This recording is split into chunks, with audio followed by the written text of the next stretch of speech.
हरियाणा प्रदेश में खासतौर से कुरुक्षेत्र में लगातार जो है लॉ एंड ऑर्डर की स्थिति बिगड़ रही है।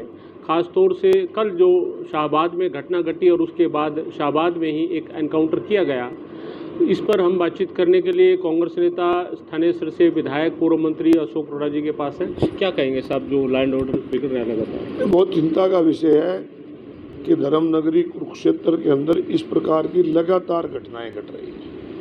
ये शाहबाद के अंदर कोई पहली घटना नहीं है। इससे पहले सेक्टर 10 के एक आइलेट सेंटर पे गोलियां चली, लाडवा के अंदर 2 आइलेट सेंटरों के ऊपर गोलियां चली।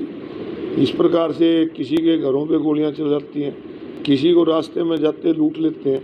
ये घटनाएं बहुत चिंताजनक है। सरकार को बाकी सारे काम छोड़ के इंसान की सुरक्षा सबसे ज़रूरी है। सरकार को इसकी तरफ ध्यान देना चाहिए और बदमाशों के मन में एक डर होना चाहिए कि सरकार सख्त है।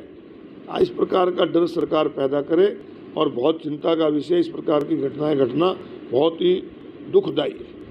अब अनाज मंडी में आपने दौरा किया था खरीद को लेकर के, 11 दिन आज हो गए हैं, अभी तक टेंडर नहीं बता रहे हुए।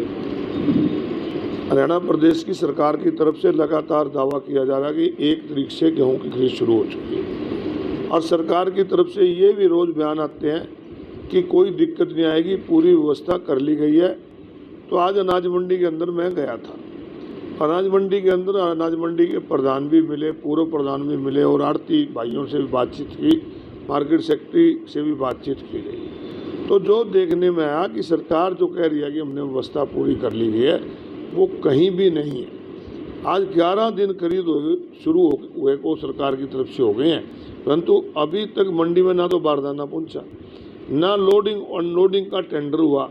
तो मैंने उस समय पर हरियाणा सरकार के मंत्री श्री ब्रजेश नागर जी, उनसे बात करी, एडीसी कुरुक्षेत्र से बात करी, एसडीएम थानेसर से बात करी। तो उन्होंने मुझे आश्वस्त किया कि आज शाम तक टेंडर करके बारदाना पहुंच जाएगा। तो जो व्यवस्था मार्च के महीने में होनी चाहिए थी, आज खरीद शुरू होने के बाद भी नहीं हुई है। तो सरकार को ऐसी व्यवस्थाएं जिसमें दिक्कत आती है बाद में पहले करनी चाहिए, ताकि किसान और व्यापारी को दिक्कत ना आए। इनेलो नेता अभय चौटाला ने एक बयान दिया है, कल से मीडिया में चल रहा है आपको लेकर के कि आप अगर आना चाहें तो। एक जिम्मेवार पद पे बैठे व्यक्ति को इस प्रकार के गैर जिम्मेदार बयान नहीं देने चाहिए।